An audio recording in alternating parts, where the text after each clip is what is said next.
One night in April of 1919, a middle-aged man named Eric Marth woke up in his bedroom in the city of Milwaukee, Wisconsin, because his entire bed was shaking. He saw his wife, Margaret, was lying next to him and she was thrashing around and gasping for air. But Eric didn't panic because he knew exactly what was happening. So Eric and Margaret had moved into this house just a few weeks ago, but pretty much right away after moving in, Margaret had begun having these very intense nightmares that would wake her up almost violently, like what was happening right now. Now, from Eric's perspective, these nightmares she was having looked horrifying, but there really was not any physical risk to Margaret. I mean, she would just have these horrible visceral dreams and kind of shake around, but that was it. And so, like he had been doing the past couple of weeks, Eric just reached over and gently put his hands on his wife's shoulders and began repeating her name very gently over and over again to try to kind of get her out of this trance she was in. And sure enough, a moment later, Margaret, who kind of stopped flailing, she let out this huge gasp, and then she sat up straight and panted for air, and she turned to her husband and she said, "I saw the ghost again." And when Eric heard this, he wasn't like, "Oh my goodness, there's a ghost."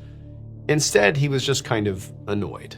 And so he did his best to comfort her, but he's just thinking, what in the world is going on here? So a few years ago, Margaret had joined the spiritualism movement, which was a very popular religious movement at the time.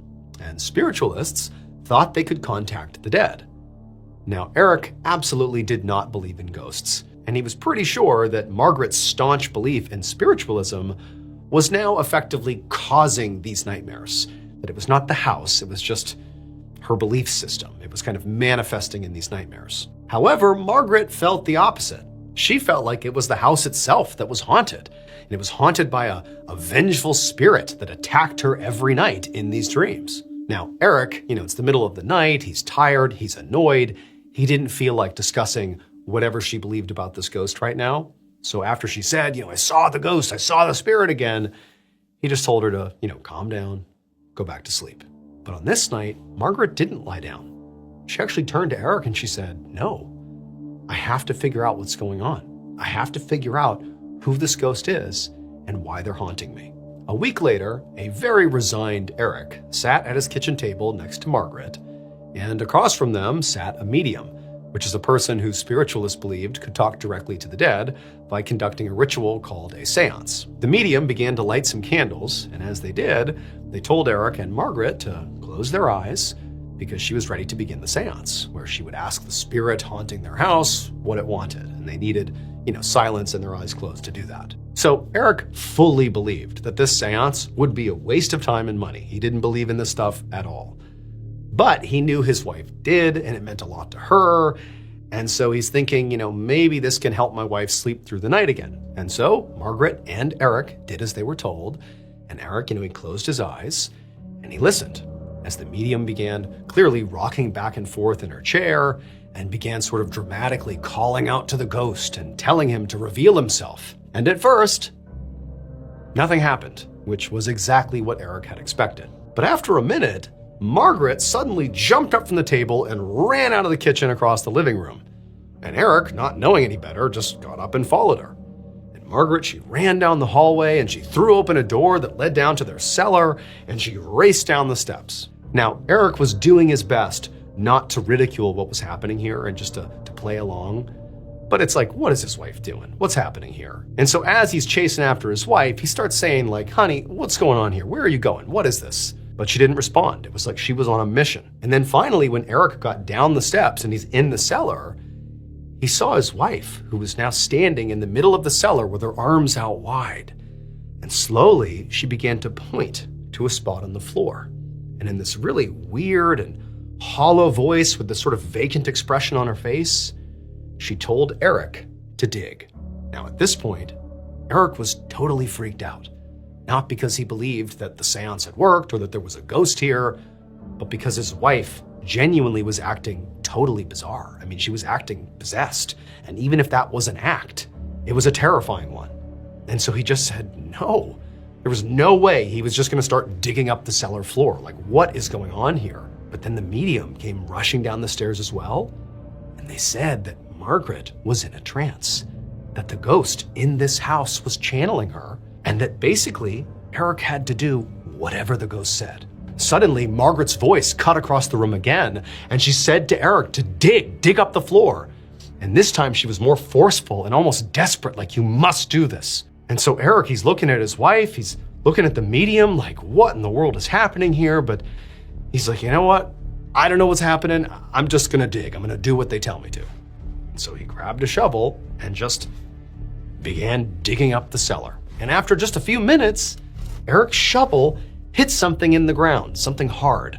He thought it was just maybe like a big rock or something.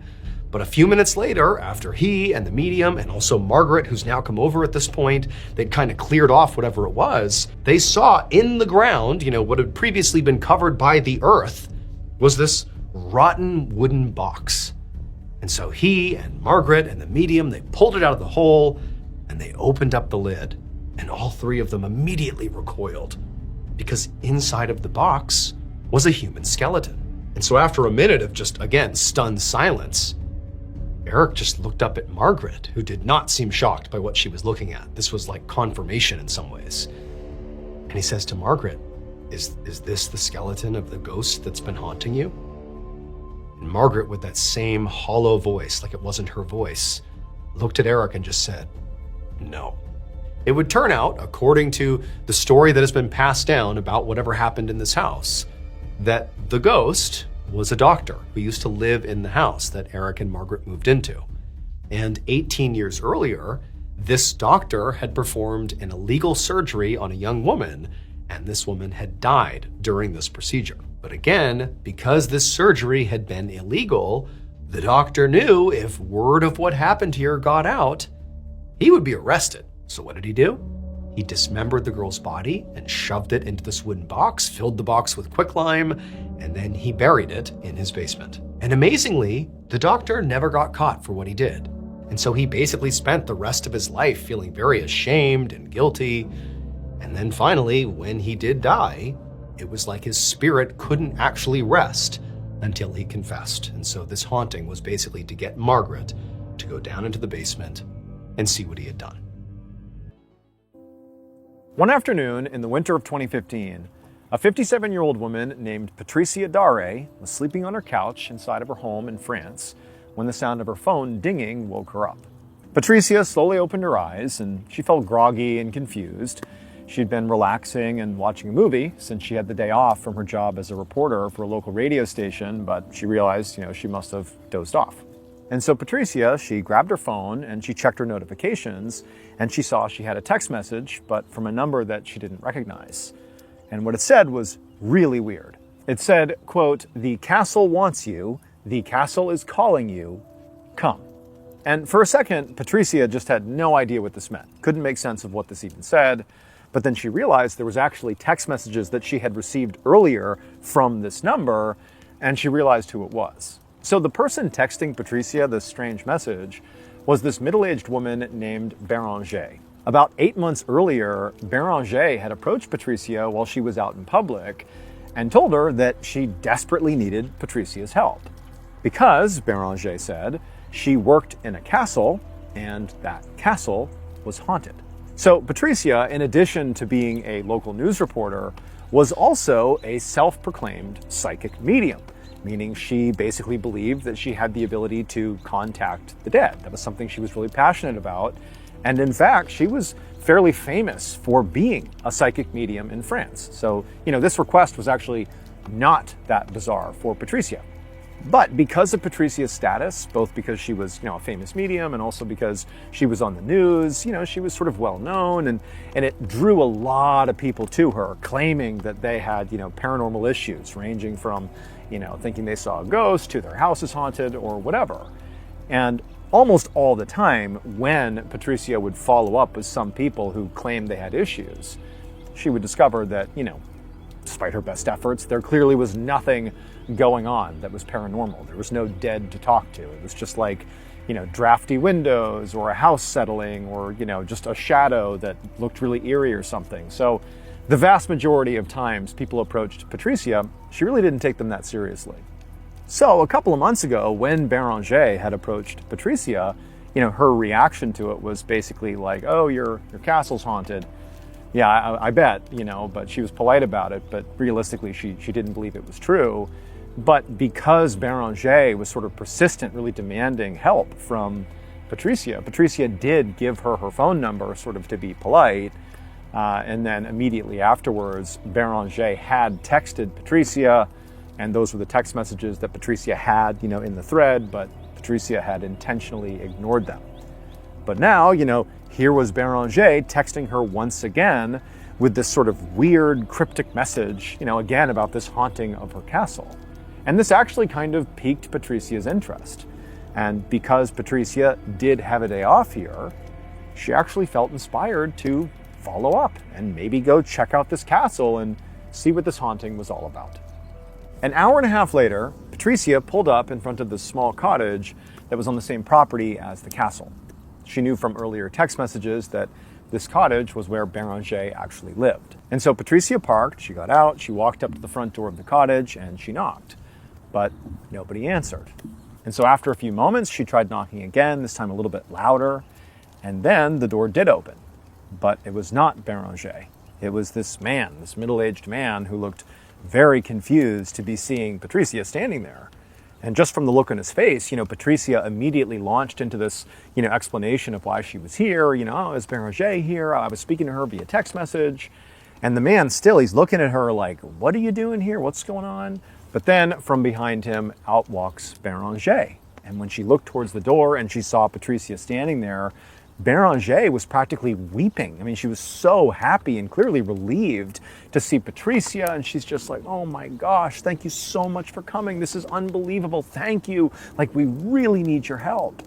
And then before Patricia could ask any questions, Beranger pointed to the man that had opened the door for Patricia and seemed so confused. And, at this point, his expression had softened quite a bit. And Beranger said, this is my husband. This is Remy. And he, too, is so relieved you're here. And so at this point, Patricia, she shook his hand and she smiled at them both and was like, yeah, I don't know what I can do for you. Why don't you fill me in? All I know is apparently your castle over there is haunted. Can you tell me the story? And so Beranger, she had to kind of compose herself because she was quite emotional just to see Patricia here.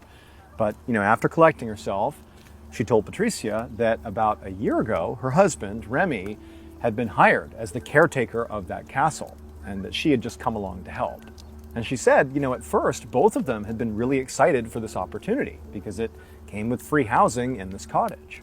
However, Beranger said that they had only been working here for a couple of weeks when really weird stuff started to happen. Beranger said that she'd be in the castle doing, daily chores, and she would know that she's the only one in the castle. Yet she would suddenly hear what were obvious footsteps of people walking and running around on the upper floors of the castle. And at this point, Remy chimed in and he said, yeah, me too. Like, I've heard those footsteps in the castle when I know it's totally empty. But even stranger than that is Remy said he'd be in the castle and he would hear voices. And not just, people whispering or something like you see in the movies. No, he would hear people screaming at the top of their lungs, like in other distant parts of the castle that he couldn't see, and it was terrifying. As Patricia listened to Remy and Beranger tell this story, Patricia was struck by how earnestly they came across. I mean, they definitely were shaken by whatever they experienced inside of that castle. Like, they were genuinely troubled and didn't know what to do about it. I mean, Remy still had this job at the castle. They still had to go in there. But it was becoming like this big issue and they didn't know what to do about it. As Patricia was listening to the couple tell this story, she couldn't help but feel like they were being very honest. They seemed very earnest as they're telling the story. Like, they weren't trying to dramatize. They were trying to relay what amounted to, trauma. They both clearly did not like going in the castle. It was like this thing they had to do due to Remy's job, but they were trapped. They felt like, we don't know what to do here and no one's taking us seriously. But at the same time, Patricia is a veteran, psychic medium, and she's been to numerous house calls, numerous haunted homes, and, many times, the screams people think they hear in their home are like, the sound of wind coming in through an open window, and the footsteps are like, a pet somewhere in the house.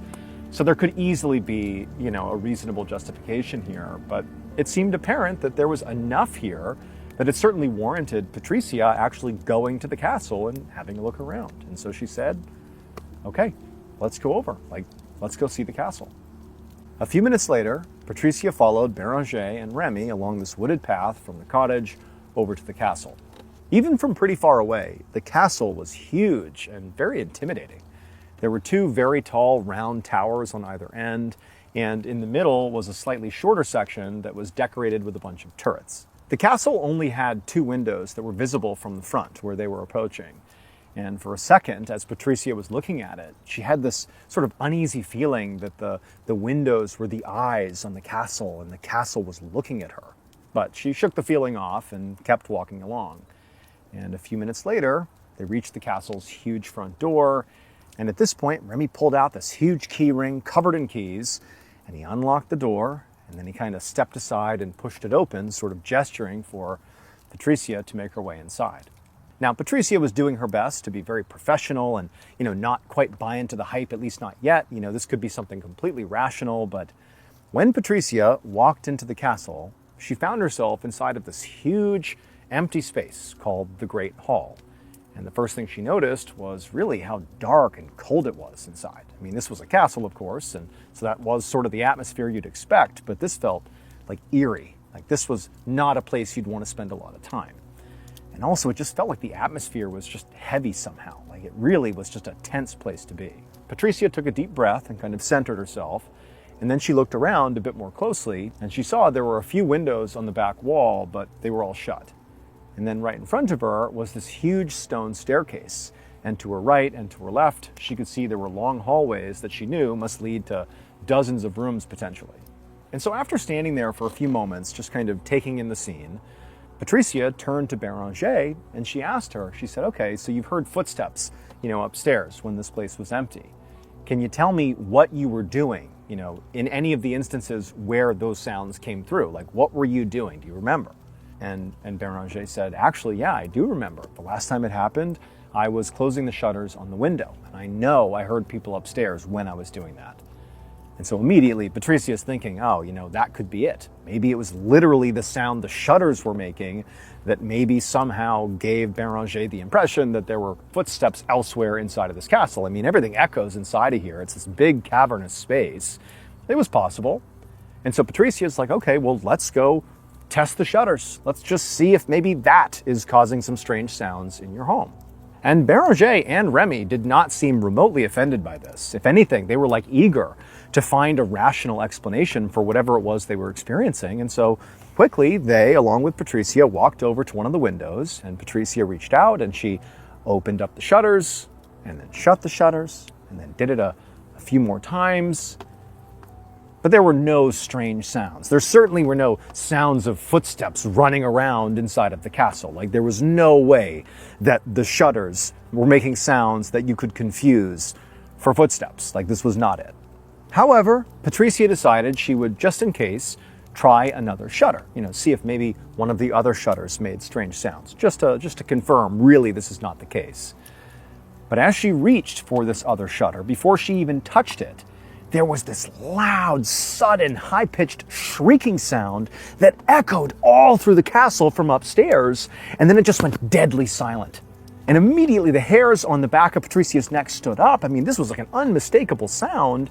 And Patricia, she turns to Remy and Béranger, and they're obviously spooked. I mean, they've experienced stuff like this, but this is still just so terrifying. And Patricia, she's standing there not even sure what to do, but then she tells herself, like, wait a minute. That couldn't have been what we thought it was. There's no way that was like some screech coming from some ghost upstairs. Like, there has to be a logical explanation here. And part of the reason she was thinking this is even in, her time as a psychic medium, nothing this visceral had ever happened in her career. Something like that was out of a movie, like literally a ghost screeching upstairs. And so Patricia turns to the couple and she's like, look, obviously I heard that too, but let's not rule out that could have been the wind or something. Let's not jump to conclusions here, okay? Let's be rational, let's be pragmatic, let's just search the castle and see what we're up against. And so the couple, Remy and Béranger, they did not seem reassured, but they kind of nodded along like, whatever you say. But then, like before anyone could do anything else, there was another sudden, loud, high-pitched scream coming from somewhere else upstairs. A different voice is now screaming upstairs. And then it went deadly silent again, and then it was very clear to Patricia, and certainly to the couple, that this castle might just be haunted. There's something going on here that is not right.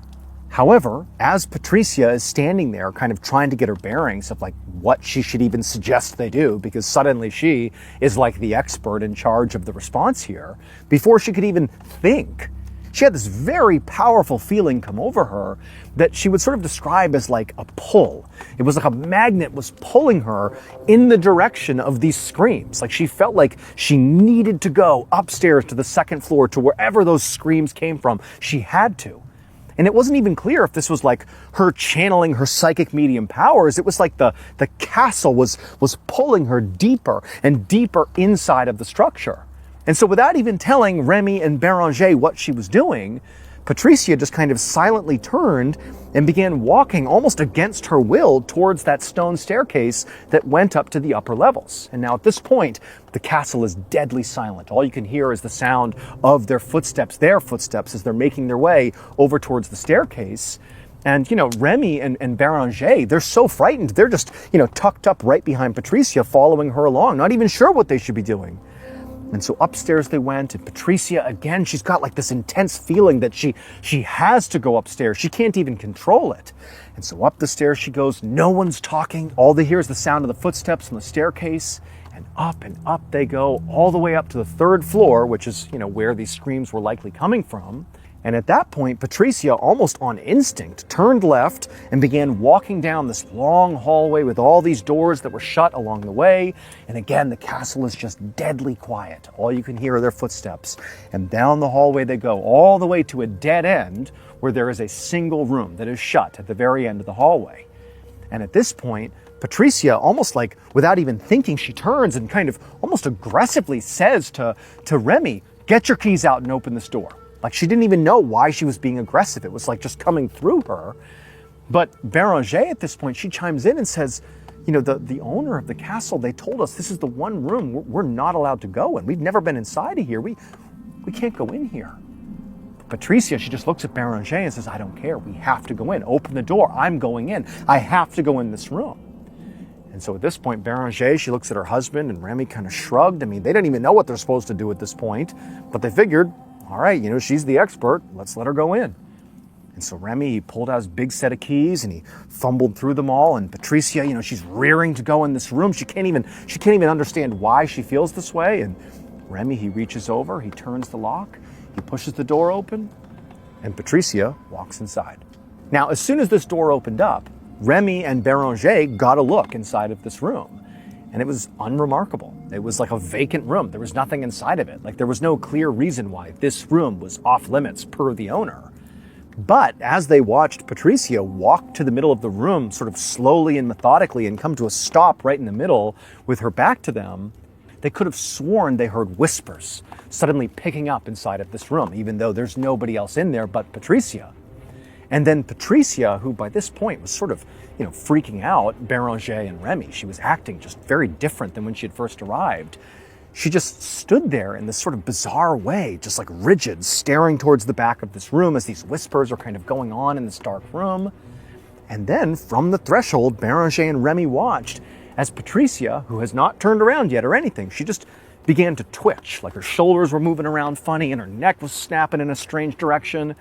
And then she began letting out this just awful croaking sound, this constant, like single tone croaking sound. And it went on for so long that you'd think she would have need to take in a breath to then continue this croaking sound, but she didn't. It just went on and on and on, just emanating from her body. And, Remy and Béranger, they're terrified at this point for a host of reasons, but really it's now Patricia that's scaring them the most. And Patricia, as she's twitching and croaking, she suddenly stops and whips around and looks at the couple, and her mouth is open, like her jaw is slack, and this croaking sound is still coming out of her, but clearly she's also weeping. Tears are coming down her face.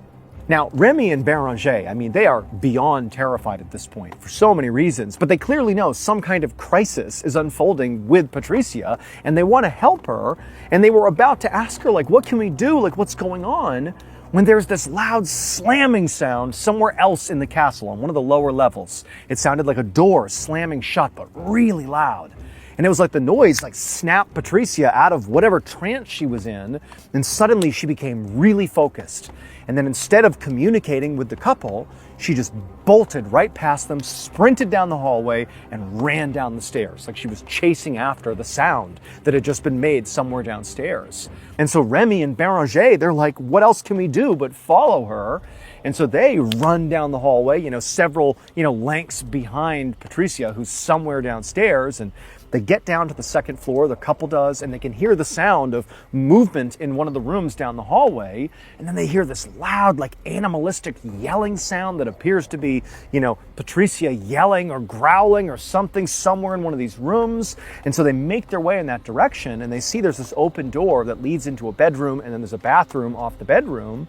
They go in and they look in that bathroom, and there's Patricia, and her back is to them, and she's on her knees, and she's visibly weeping, and she's looking up at something in the room. She was kind of at an angle where they could see her face, and her face is contorted just in horror, and she's seeing something in the bathroom that is just completely terrifying her, but there's nothing in the bathroom. And so Remy and Béranger, they walk in there and they grab Patricia, who did not want to leave, but they drag her out of the bathroom, they stand her up, and they literally forcibly remove her from the castle. Several hours later, Béranger and Remy were back inside of their cottage, sitting in their living room with all these papers scattered in front of them on their coffee table. And next to them was Patricia, who by this point, she was basically back to normal, but she was still very shaken up by what happened in the castle.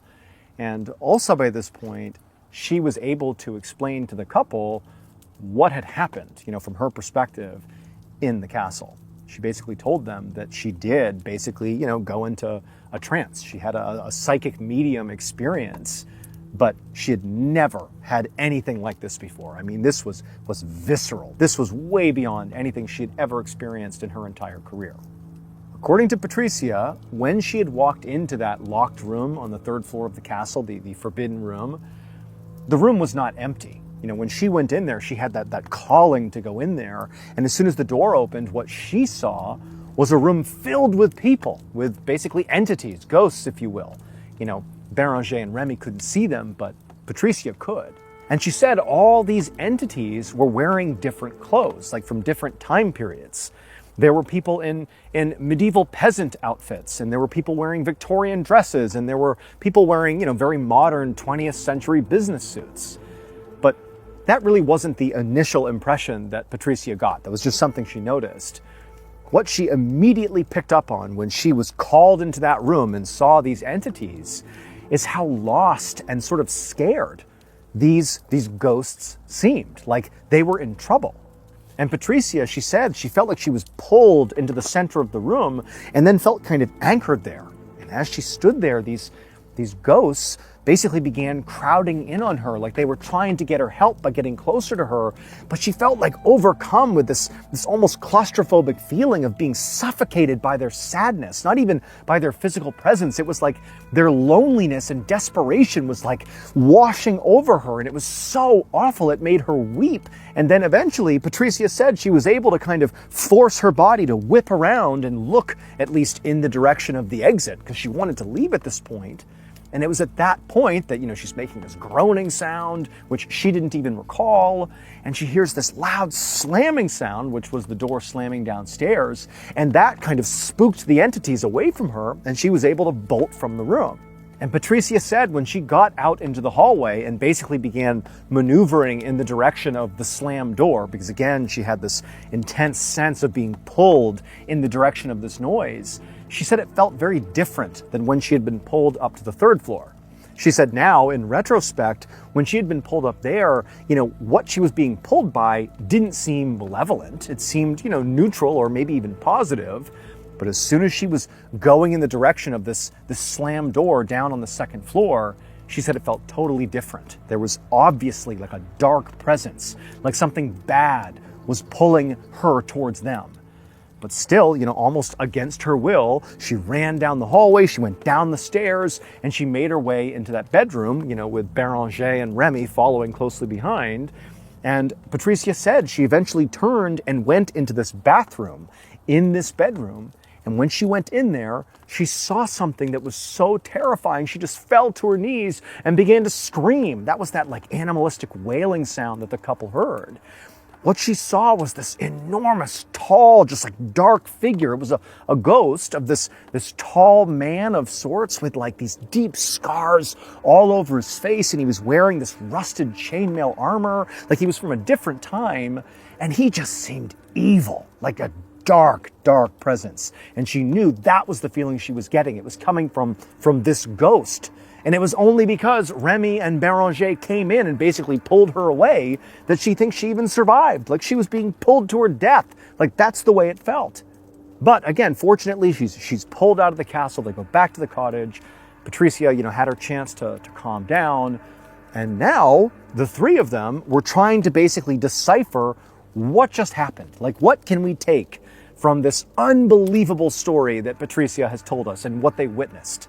And what they quickly settled on was, we have a lot that we can begin to explore here, but let's focus on that evil entity, that tall man in the rusted chainmail armor. Who was that? And what did he want? So she and Remy, in the hours since they had escaped the castle, had gathered up a bunch of their historical documents about the castle and laid them out on the coffee table, and they had begun going through them to try to learn about this guy. And at some point, as they were looking through all these documents, there was one particular section that, for whatever reason, just drew, Patricia's attention. She just thought, I want to look at that. And it was the section about a knight whose name was Jean, who had lived in the 14th century. And the document said that Jean had been a soldier during the 100 Years' War, which was a conflict between England and France that had started in the mid-1300s. And during that war, the castle was used as a French military fortress.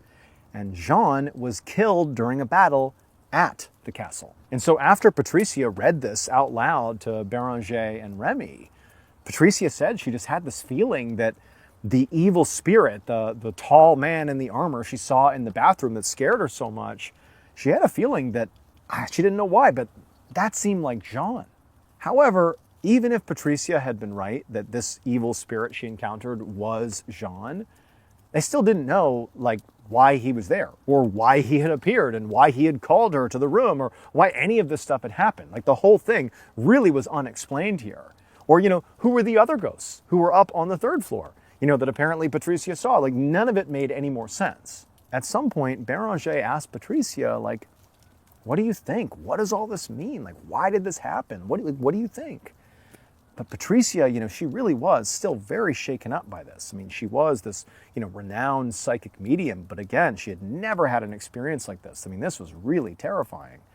And she just was like, look, I'm overwhelmed. I need to go home. I need to go home and just think about this. I need to process what's happened here.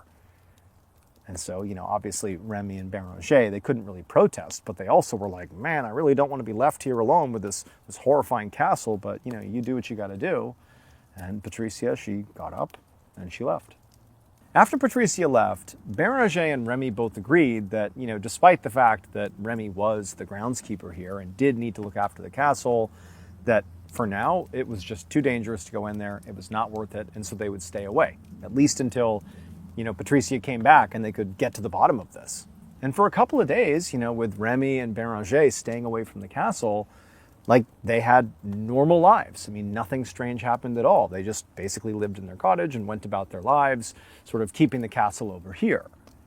But after a couple of days, when still Patricia had not come back again, she was still at her home, still processing this whole thing, Béranger started having this weird feeling in her chest. It was like this need to go to the castle, not dissimilar from how Patricia had described this overwhelming sense of being pulled up to the third floor when she was describing her whole encounter, her whole experience. Béranger, she tried to act like this wasn't happening to her, but she couldn't deny it. It's like she just had this feeling of, I gotta go to the castle, I gotta go over there. And then one day, Remy looked out the window of the cottage and he sees his wife, Béranger, walking right towards the front door of this castle. And he's thinking, there's no way she should be going in there. We agreed not to go in. Like, what is she doing? And he literally ran over there and grabbed her and pulled her back before she went into the castle, which is exactly what she was going to do.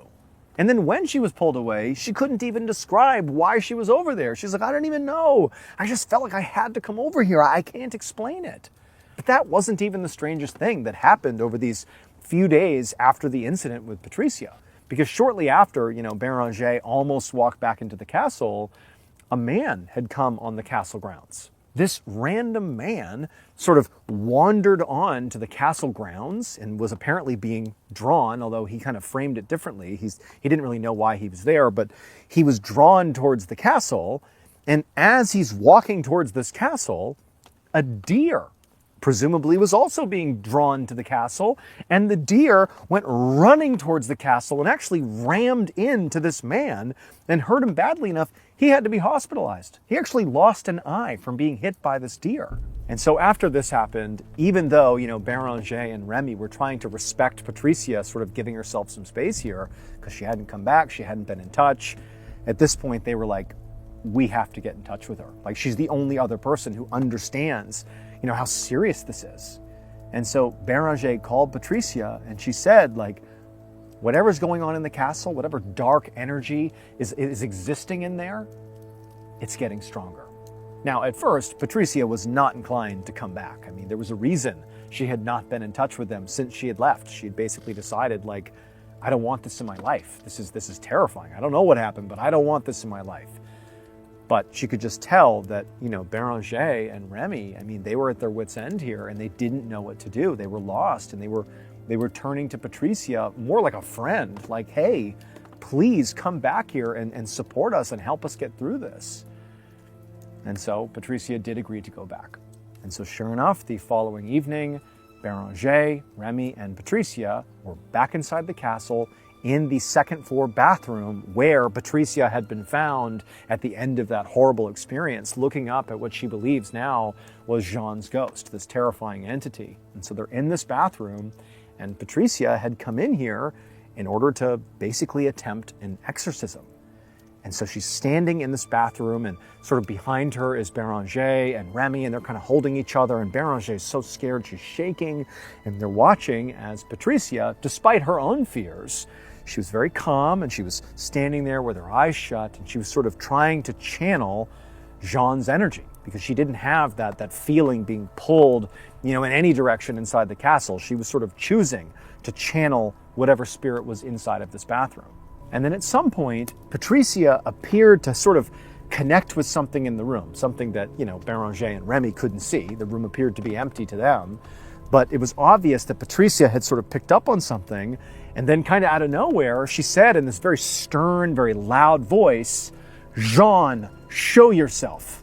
And then Béranger and Remy, they're staring at Patricia, because again, there's nothing else they can see in this room. And Patricia, she opens her eyes and she kind of looks around the room, and then she focuses on something on the other side of the bathroom. Like, she can clearly see something, like she's seeing another entity or something. Béranger and Remy are looking, and there's nothing they can see. And then Patricia, again, still very focused, eyes locked on whatever it is in the room, she says again in that stern, loud voice, "It's over. You have to move on." Like, she's instructing, this entity, presumably Jean's entity, that he needs to go. He needs to move on. And for a second, it's just silent in the bathroom as Béranger and Remy kind of wait to see what's going to happen. Like, is Patricia going to go into another trance here? Like, what's going to happen? But Patricia, she seemed very calm, very forceful, and she's staring still towards the back of the bathroom. Nothing happens, it's silent. And then Patricia again says, "It's over. You have to move on." And this time, after the second time that, Patricia is given this command, Béranger and Remy, they heard the sound of banging on a door upstairs on the 3rd floor, basically right above them. And then they hear the sound of shuffling footsteps all over the place, and then the sounds of mournful crying, and there's more banging, and and Béranger and Remy, they're holding each other, they're so scared. Patricia's unmoved. She's just standing there, anchored in the room, and all this commotion's happening upstairs, and then suddenly they hear the distinct sound of a door flying open, and then all these footsteps rushing down the hallway, mixed in with the sound of crying, but it was not crying like sad, it was blissful crying. It was tears of joy as whoever was up there was charging down the hallway, down the steps, and out of the castle. At this point, it was like a calm fell over the whole castle. And Patricia, she turned away from, whatever else was inside of the bathroom, and she looked at Remy and Béranger, and she smiled, and she said, "It's over. It's okay. Everything's okay now." Patricia would tell them that she was able to actually channel the ghost that had been in the bathroom, that evil entity. And she said it was Jean. It was his ghost. And that he had been haunting their castle because he didn't know he was dead. He was stuck in a sort of purgatory where he believed he was still fighting the 100 Years' War. And so every time somebody died inside of this castle over the many, many years that he had been here, he would take their spirit prisoner up in that room on the 3rd floor. Those were prisoners. But Patricia, during this exorcism, had said to him, "It's over. Like, the war is over. It's time to move on." And he understood that she was saying, the war is over. And at that point, Jean is the one who freed the prisoners on the 3rd floor. That was the sound of all the prisoners being released. They were all so happy, and they fled the castle. And then at that point, Jean himself, his spirit, was finally able to rest. However, there's one more wrinkle to this story, which is shortly after the exorcism, when life sort of returned to normal for all parties, Patricia and Béranger were speaking, and Patricia at some point just kind of offhandedly said something like, "It's a good thing, Béranger, that you texted me again and got me to come back out here, because clearly I was able to help you guys. I was able to, free these spirits from the castle. What a good thing it was that you texted me again." And Béranger said, "What do you mean?"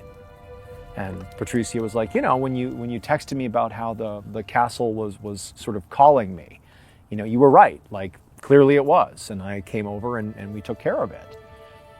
But Béranger was like, "I haven't texted you in months.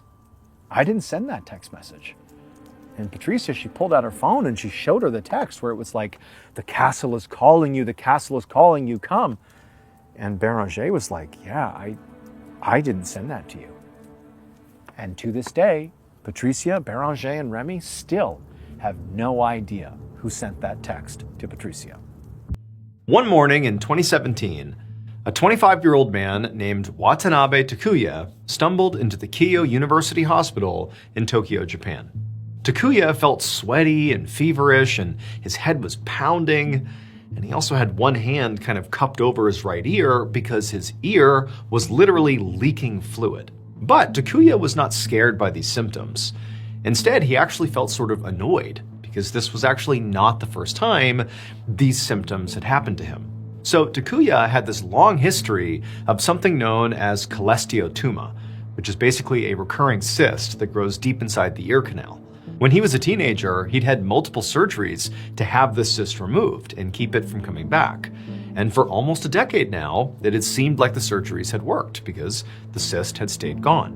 But about 2 weeks earlier, he'd begun having this constant drainage coming out of his ear, which was, a sign that the cyst was back. Now, when this began happening, initially he had sort of put off going back to the hospital, but now he was pretty sure the cyst had caused him to develop an ear infection, which would now explain his fever and his headache, and so here he was. So Takuya made his way to the check-in desk at the hospital with one hand still kind of keeping the liquid in his ear. And as he's standing there, he explained his symptoms and his medical history to the receptionist, who nodded, took down all of his information and quickly admitted him to the emergency room.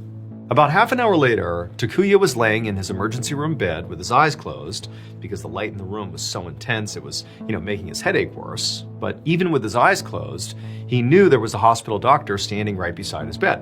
And he listened as the doctor went over the results of some of the tests they had run. The doctor said that based on Takuya's medical history and the fluid clearly leaking out of his ear, they were pretty sure that he was right, and that his cyst had returned and led to what was now a severe ear infection. He said that very likely Takuya would have to have another surgery to get rid of the cyst again. But the doctor didn't want to operate just yet, because he said they had an even bigger problem to deal with first. Based on the preliminary blood tests, the doctor said it looked like Takuya's ear infection had gotten so bad that the infection had actually spread to the tissue surrounding his brain. And this was obviously extremely dangerous, primarily because it could lead to permanent brain damage and even death. And when Takuya heard this, on one hand, he was obviously shocked. This was more than he expected, of course. But more than that, he just felt mad at himself, because he knew that if he hadn't waited so long to come to the hospital, this infection likely wouldn't have gotten this bad. He's known about this for 2 weeks. He just kind of didn't want to deal with it, and now it was obviously much worse. But regardless, it was too late now. So Takuya, despite the light, opened up his eyes and he asked the doctor, what could they do? And the doctor said they were going to have to admit him to the hospital, not just the emergency room, and start him on a very powerful dose of antibiotics. 2 weeks later, Takuya was still in the hospital. And at this point, he was actually lying on his back and he was being basically rolled inside of a CT machine, which basically is like this big white ring that goes over your head and it scans the inside of your head. So by this point, the antibiotics he'd been prescribed had worked and Takuya's infection had been cured. But despite that, his ear was still leaking fluid on and off, not constantly, but it was definitely still happening. So because of that, hospital doctors had ordered this CT scan specifically so they could look inside of Takuya's head and basically map out exactly how they were going to operate on his ear. Takuya laid perfectly still for about 5 minutes while the CT scan machine took pictures of the inside of his head. And then when it was done, a nurse pulled him out and then led him back to his hospital room. And then a little while later, a hospital doctor came into the room holding some papers, and the doctor told Takuya that, based on the CT scan he had just done, he actually didn't need another surgery on his ear. And immediately, Takuya felt so happy and so relieved because he thought, another surgery was practically inevitable. But that happy feeling only lasted for about a second, because then the doctor, who, just delivered this news, sort of shifted and had this really troubled look come over his face. And they told Takuya that, well, the reason you don't need another surgery is because there is no cyst in your ear at all. The real problem that was causing all of your symptoms was much, much worse. Then, from his stack of papers, the doctor handed Takuya an image from the CT scan. And when Takuya looked at it, he could not believe what he saw. It would turn out Takuya had an extremely rare condition called Gorham-Stout disease, which is more commonly known as vanishing bone disease. It happens when a person's body just randomly starts breaking down and consuming their own bones. And in Takuya's case, his skull was now literally disappearing, almost like a melting ice cube. And that fluid that was leaking out of his ear was brain fluid that was now basically flowing through the holes in his skull. Now, unfortunately, at the time of the story and still today, there is no known cure for Gorham-Stout disease. The best doctors can do is basically plug up the holes where they begin to disintegrate. And that's exactly what they did for Takuya. They used this special glue and literally kind of plugged up the holes in his skull. But amazingly, it sort of worked, because Takuya's doctors monitored him for bone loss and fluid leakage after they did this, and as of his most recent checkup in 2018, at least in terms of what's been publicly released, he appeared to be doing quite well. One afternoon in April of 1925, a wealthy teenager named Lacey raced his horse around the huge estate where he lived in eastern Hungary and took in all the land that he knew he would inherit someday. He stopped when he reached the gardens on the far side of the estate, but before he could ride his horse into the gardens as he wanted to, a field worker ran up to Lacey and asked him to stop and turn around. The field worker, who was about Lacey's age, explained that Lacey was not allowed to ride his horse through the garden anymore, because the last time he had rode through some flower beds and Lacey's father was really mad about it. And at this, Lacey felt totally exasperated because he was tired of his father always bossing him around. and it embarrassed him to be reminded of this by someone as low class as a field worker. So Lacey's family was part of the noble class. His dad was a baron, and his mother was a baroness, and they lived together in an old castle on this beautiful estate. And for the most part, Lacey loved his noble life, but his father could be harsh and really controlling. And sometimes Lacey dreamed of the day that he would inherit his dad's title, because then he, Lacey, would be in charge of the estate, and he could finally run things the way he wanted.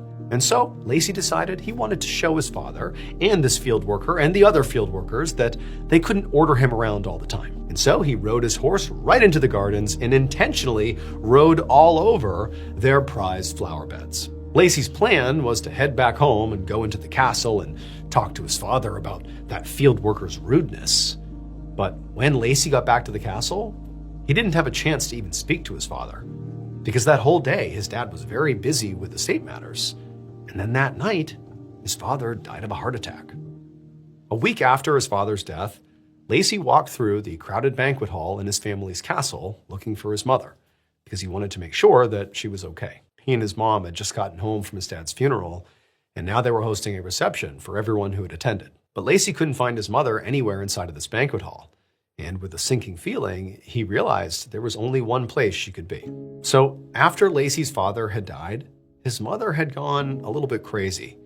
She refused to believe that her husband had died of a heart attack, and instead kept insisting that he had been murdered. More specifically, she thought he had been scared to death, because when she had seen his body for the first time, his facial expression looked horrified, like he was actually scared as he died. Now, the doctor had explained to her that it was entirely possible that his heart attack came on suddenly and he was scared about what was happening to him, and so, was scared when he died. But the Baroness wouldn't listen. She said this was intentional. Somebody did this to him. And so ever since, she had basically spent all of her time in Lacey's father's bedroom searching for clues about her husband's supposed killer.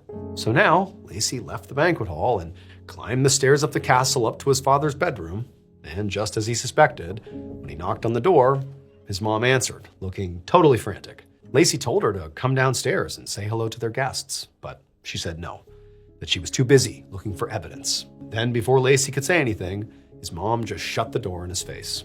The next 6 months went by basically the same way.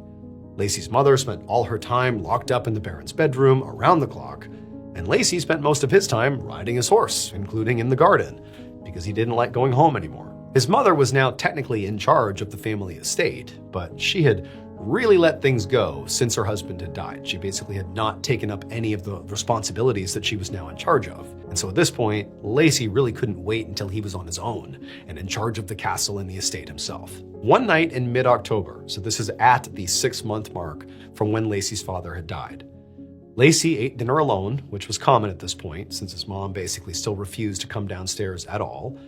And then after he ate dinner, Lacey began making his way upstairs to get ready for bed. And as he walked upstairs, Lacey just felt overcome with anger and desperation and just kind of general angst about the current situation. He longed so desperately to just be alone and in charge of the estate. He hated the current setup with his mother in charge, but not really doing anything. I mean, the whole estate was just falling apart here. But eventually, despite feeling kind of riled up, Lacey, got into bed and closed his eyes and did eventually begin to drift off to sleep. But right after he had fallen asleep, he was suddenly awoken by this ear-piercing scream that was echoing down the hallway. And he realized it was his mother, and she was screaming for help. And so Lacey jumped out of bed and he raced down the hallway to his father's bedroom. And as he ran, other servants were flooding the hallway, racing towards the room as well. And Lacey, he got to the door, he unlocked it, and he rushed inside. And when he got in there, he saw his mother pointing at the foot of the Baron's bed. And she was saying that a demon had appeared in the bedroom and had loomed over her like it wanted to kill her. And so she told Lacey that the demon had to be what scared his father to death. The demon was the murderer. Lacey's mother looked absolutely convinced here. But Lacey, and really all the servants as well, just kind of collectively sighed, because there was obviously no demon at the foot of the bed here. And his mom clearly had just had a bad dream, or, was just basically acting crazy. And so as the servants kind of, went back to their rooms to allow the family to deal with this, Lacey told his mother to just go back to sleep here And then he turned and walked back down to his room, feeling completely defeated, because to Lacey, his mom was basically losing her mind here, and he had no idea how he was going to help, or really how much longer this current setup was going to last. But this was awful.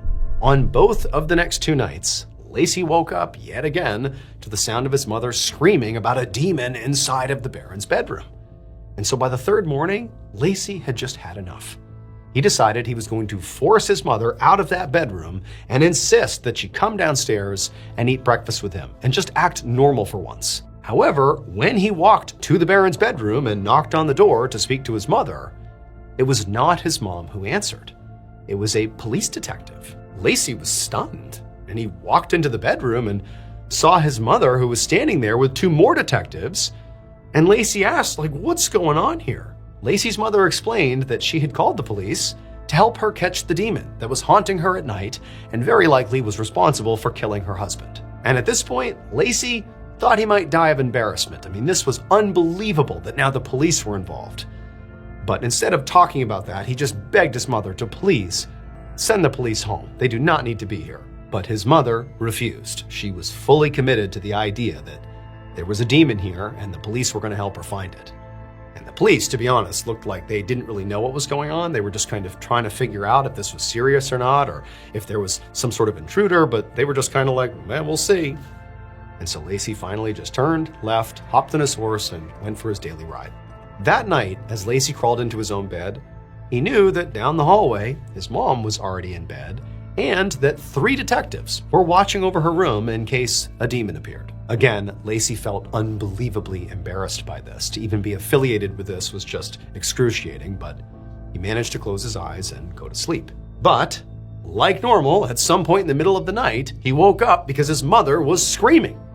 And Lacey, he's like, oh my gosh, this is so embarrassing. It's only getting worse. But he got out of bed, he went into the hallway, and he began walking down towards where his mother was, where she was screaming inside of the Baron's bedroom, expecting that, once again, the room would be empty and the police would see, this is just complete delusion here. There's no demon, there's no problem. However, when Lacey got to the doorway and looked inside, he saw one of the detectives running across the room and then tackle something that really did look like a demon to the floor. And then Lacey's mother turned on the light. It would turn out that even though Lacey fully expected to inherit his father's title, he was actually not the Baron's firstborn son. Before the Baron had met the Baroness, Lacey's mother, he'd had a relationship with a local peasant woman, and they had had a son together. And the Baron had given that peasant woman a plot of land on the edge of the estate to raise their son in secret. And then the Baron had basically abandoned them both. He had given them the opportunity to, work on the estate and sort of make a living for themselves, but functionally, he didn't interact with them at all. He didn't recognize them at all. They were on their own. Now, the peasant woman, the mother of this child, had sort of accepted that this was their reality, but the secret son had sort of buried that feeling forever until Lacey rode his horse through the gardens despite being told not to and destroyed those flower beds. Because the secret son was that field worker. His job was looking out for the gardens, and it just felt like a step too far. And so the secret son, the field worker, decided he was going to teach this family a lesson. He was going to kill the Baron and the Baroness by scaring them to death. That was his plan. And it sort of worked. He went into the castle and pretended to be a demon in the middle of the night, and he scared the father, the Baron, so badly, he literally had a heart attack and died. However, the secret son continued pretending to be a demon around the Baroness after killing the Baron, and the Baroness would get really, really scared and would scream and claim there's a demon in here. But she didn't die from this. She did not have a heart attack. And so ultimately, the plan was foiled. And so in the end, there was no demon. It was just Lacey's half-brother wrapped in a cloak, wearing a horrifying mask. One afternoon in late January of 2018, a father named Dan Levitas stood inside the bathroom that his 3 kids shared inside of his house in Madison, Wisconsin. Dan grabbed his kids' toothbrushes and threw them right in the garbage. Then he sprayed the counters, the sink, the mirror, basically every surface he could see with disinfectant, and began wiping everything down. So Dan was doing this because he, his wife, and their 3 kids all had strep throat. And according to their doctor, the best way to get rid of it was basically to have everybody take antibiotics and to deep clean the house to get rid of all the bacteria that had caused the infection. However, as Dan, followed protocol and scrubbed down the bathroom counters, he felt sort of frustrated because this was not actually the first time that his whole family had come down with strep. Over just the last 4 months, his whole family had gotten strep 6 times. And no matter how many antibiotics they took or how many times they deep cleaned the house and all the bathrooms, it's like they always got sick again. And this was really baffling to Dan because he was actually a biologist, and so he knew a lot about bacteria.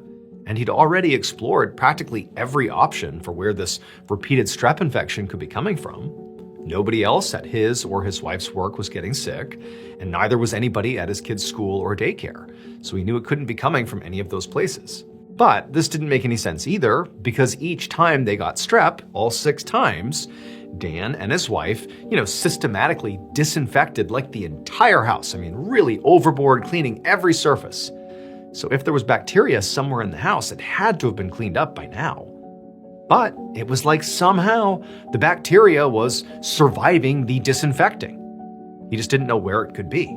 But regardless, Dan still dutifully went about, disinfecting the bathroom for the 6th time here. Then when he was done, he went into the kitchen where he had his whole family's antibiotic prescriptions stacked up on the counter. Dan took his own and then also grabbed doses for everybody else. Dan brought antibiotics to his 2 daughters, who were 6 and 3 years old, and who were also both lying in their beds looking completely miserable. Then he went into his and his wife's room, where he found his wife sitting up in bed, cuddling with their very sick 1-year-old son. Dan handed his wife the antibiotics and then looked down at his son. He looked so small and vulnerable, and it just killed Dan to think how many times this poor kid had been sick and how powerless he was to help him. Dan didn't know what else to do here. He and his wife were following doctor's orders here, but this is, again, the 6th time, and clearly nothing's changing, so the advice is not really helping. It just sort of felt like they were trapped and couldn't get out of this awful situation. But then, as Dan was standing there, feeling sort of defeated, he thought of something. His mother was a retired pediatrician, and she might have different advice for how to handle this. So he sat down in bed, took out his phone, and he called his mom to ask for help. And Dan's mom actually did have a theory about where this strep bacteria was coming from and how to get rid of it. But because Dan was, a biologist and really understood how bacteria functioned, he knew her theory was sort of out there. Like most scientists and medical professionals for that matter would say that his mom's theory was basically not possible. But at this point, Dan and his family were desperate enough that they were all ready to try something new. So Dan decided he would try out his mother's theory. And so he began looking for an expert to help him do that. But all the experts Dan got in touch with, when they heard about what this theory really entailed, they turned it down. Like nobody was prepared to do this. And so for Dan, it felt like he was, right on the cusp of maybe finding the answer here and maybe curing, his family of this horrible problem. But no medical professionals would even entertain it as a possibility. About a month later, in early March, Dan was inside of a hospital room sitting next to his wife, and they were both staring down at their 3-year-old daughter. She was lying in a hospital bed, hooked up to an IV and an oxygen mask, because she'd gotten strep throat for a 7th time. And this time, she'd gotten so sick, she'd also developed pneumonia. And so realistically, at this point, Dan and his wife weren't even sure if she was going to survive. And for Dan, he was on the verge of a complete breakdown here. He was convinced that the only way to protect his kids was to find somebody who would test his mother's theory, but Dan and his wife had already been turned down by basically every expert in the entire state. And so Dan really didn't know who to turn to at this point. But as they sat in the hospital room, watching their toddler fight for her life, Dan's wife suddenly turned to him and said, "What if instead of asking medical professionals for help, what if we try asking medical students? Maybe a student would be more willing to test out this theory, even if it did seem kind of crazy." Dan agreed. At this point, it was definitely worth a try. So they reached out to the University of Wisconsin. And this final Hail Mary actually worked. On April 4th, 2018, so about 6 months after the first strep outbreak in their house, Dan and his wife took one very specific thing from their home and brought it to the University of Wisconsin. The student they'd contacted then analyzed this thing and was determined after their analysis that Dan and his family's crazy theory was correct. It would turn out Dan, his wife, and their 3 kids were not the only ones in their home suffering from strep throat. There was actually a 6th victim, their pet cat. Now, most veterinarians didn't believe that cats could even catch strep, let alone transmit it to humans. So they all refused to test the family's cat. That's why they kept saying no. It was not until Dan contacted the University of Wisconsin Veterinary School that a student finally agreed to do it, and lo and behold, the test came back positive for the exact same strain that the family kept on catching. Their cat kept giving them strep. Dan's 3-year-old daughter would make a full recovery from her pneumonia. And after another round of antibiotics, including antibiotics for the cat, and one more deep clean of the house, the family's strep throat finally went away for good. One morning in early August of 1927, a 24-year-old woman named Inez Perry walked in the back door of the farmhouse where her parents lived in rural Vermont. And as soon as she walked in, she went into the kitchen where her father was at the kitchen table with a man she had never seen before, and the two were shaking hands, and she heard her father say, "We have a deal." And then right after that, Inez's father looked over and saw her, and he explained that this man's name was Clarence Sinclair, and that he and Clarence had just agreed to swap houses. And for a second, Inez was confused, but then it all clicked into place. So Inez's parents had raised her and her other 3 siblings in this farmhouse, but Inez and her siblings had all moved away, and her parents were getting older. Her dad's health in particular was starting to fail, and keeping up the farmhouse was getting to be too much for him. And so her father had been trying to sell the property for a while, but nobody seemed to want it. However, now it seemed like he had finally found a solution. Her dad explained to her that Clarence and his family would move into this farmhouse and take over the farm. And in exchange, he and Inez's mom would move into Clarence's house just a few towns over. Now, to Inez, this arrangement did seem a little strange, but it also did solve her parents' problem. And so even though she was going to be sad to say goodbye to her childhood home, she decided that this had to be the right move for her parents. And so she said, "That's great." A few weeks later, Inez was inside of her parents' new house, helping to get them settled in and organize their living room, when she heard the clattering sound of a horse-drawn wagon coming down the street and coming to a stop right outside. So she walked to the door and she opened it up, but the second she saw who it was that was getting out of the carriage, she slammed the door and locked it. Because the person getting out of that carriage was Clarence Sinclair, the man who Inez's dad had swapped homes with. And the home swap had not gone how Inez and her family had hoped. Inez's parents were thrilled with their new house, so everything on their side was good. But pretty much immediately after actually doing the swap, Clarence had started acting totally unhinged. He had come back to his old home repeatedly without being invited, and he would beg Inez's dad to switch houses back, that he had made a horrible mistake. But Clarence would never elaborate. He would never really explain why he felt this way. He would just, demand, "Please, I've made a horrible mistake. We have to switch back." But Inez's dad had said no. A deal was a deal, and he just had too many health issues to live at that farmhouse anymore. And Clarence couldn't actually cite any real problems with the farmhouse that he so desperately wanted to, give back. And so as far as Inez's dad was concerned, the subject here was closed. He had not given him a faulty property, and there was no real reason here to go back to the way it was. And so it was a no. So now Inez and her parents watched from the window as Clarence hopped out of his wagon and came rushing onto the porch. And he looked absolutely crazy. His hair was messed up and greasy, and there were dark circles under his eyes, and he really looked like he hadn't slept in weeks. And Clarence promptly began pounding on the front door, shouting that his family could not live in their farmhouse, and that this was now a matter of life and death. But eventually, when Inez and her family refused to come out, Clarence finally gave up, turned around, got in his wagon, and drove away. Now, that was the last time that Clarence came to their house. But it was not the last time that Inez and her family would hear about their old farmhouse. A few weeks later, on November 4th, after several days of very heavy rainfall, Inez picked up the newspaper and saw that their old neighborhood had been basically washed away by historic flooding, and that included their old farmhouse. It had literally been carried off, and the family that had been living in the farmhouse were dead.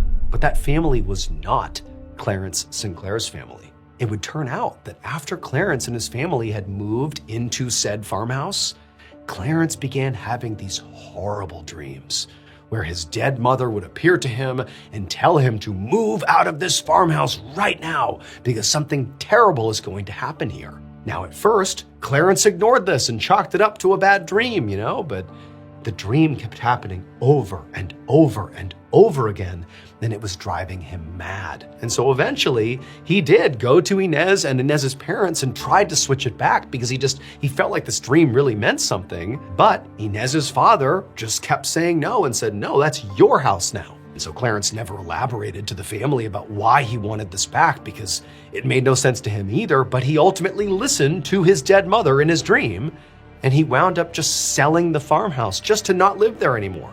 And so that decision would ultimately save Clarence and his family. But it would also condemn to death the family who moved in. On September 30th, 1964, a 44-year-old woman named Charlotte Lawrence stood with her husband outside the door to her parents' apartment in a little city in southwestern Germany. Charlotte took a deep, shaky breath and then unlocked the door and stepped slowly into her parents' home. So Charlotte was here because both of her parents had suddenly died just a few days ago. They'd only been 70 and 76 years old, and they had both been in good health. But her father had suffered a massive heart attack right in their kitchen, and when her mother found him, she also had a heart attack, apparently out of shock. Now, Charlotte's mother had managed to call a doctor, but by the time the doctor arrived, both Charlotte's dad and mom were deceased. Now, Charlotte and her husband had flown into Germany that morning from Wisconsin, where they lived. And up until this point, Charlotte really had been holding her emotions together. But now, standing in her parents' living room and looking around at all their belongings, it was like all of the grief just poured out of her, and she just broke down and sobbed. So her husband, not really knowing what else to do, just turned on the TV and sort of guided Charlotte over to the couch and told her to sit down and rest for a bit before they had dinner. They actually had plans that evening with the next door neighbor. She was this elderly woman named Caroline, and Caroline had offered to come over and cook dinner for them. And also Charlotte's uncle, Dieter, planned to come over as well after dinner since he lived nearby. About 30 minutes later, Charlotte is still sitting on the couch, just kind of relaxing and watching TV. Caroline, the neighbor, showed up, and she showed up with 2 big bags of groceries, and she went right inside the house and right into the kitchen and began cooking. And pretty soon, the entire apartment smelled like comfort food, which made Charlotte feel, admittedly, a lot better. Eventually, Caroline called out that dinner was almost ready. So at that point, Charlotte got up, she went into the kitchen and sat down at the table next to her husband. And then, after the food was served, they all ate dinner together while they waited for her uncle, Dieter, to arrive. Not long after, Uncle Dieter arrived and knocked on the front door of the apartment. But after a full minute, nobody came to the door. So he knocked again, but there was still no answer. Dieter could hear the TV on in the living room, but he couldn't hear any voices inside or the sound of anybody moving around inside the apartment. And so after a couple of minutes, he just decided he would let himself in. As Dieter walked through the living room, he began calling out for Charlotte, her husband, and for Caroline.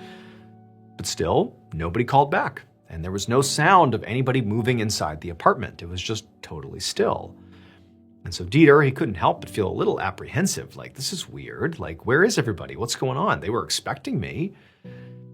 He walked out of the living room and into the kitchen, and there he saw Charlotte, her husband, and Caroline all sitting at the table, eating their food. But something was wrong. All 3 of them were just sitting at the table, and their plates were, half eaten right in front of them, but nobody was moving. It was like they were all just kind of stationary, just kind of staring straight ahead. And so Dieter, he bent down and he was like, Charlotte, what's going on? What are you guys doing? But when he got a good look at Charlotte's face and Caroline's face and Charlotte's husband's face, his stomach just dropped and he backed away, totally horrified. What Dieter saw was so terrifying, so eerie, so awful. It actually made international news. And that apartment would even get a nickname, the Death House. Charlotte's parents did not just have spontaneous heart attacks on the same day and die. That's not what happened. It would turn out that toxic sewer gas had been leaking into the apartment through a broken pipe in the kitchen sink. That gas poisoned both of Charlotte's parents and caused their hearts to stop, basically at the same time. Now, nobody thought to check for sewer gas poison, so Charlotte and her husband came to stay at her parents' apartment without any idea that the apartment was still full of this toxic gas. And so when Dieter finally came over for dinner, he found Charlotte, her husband, and Caroline all sitting around the kitchen table, sort of frozen there because they were dead. Dieter, fortunately, after seeing this, immediately left the apartment to go call the authorities, and it was that decision that ultimately saved his life.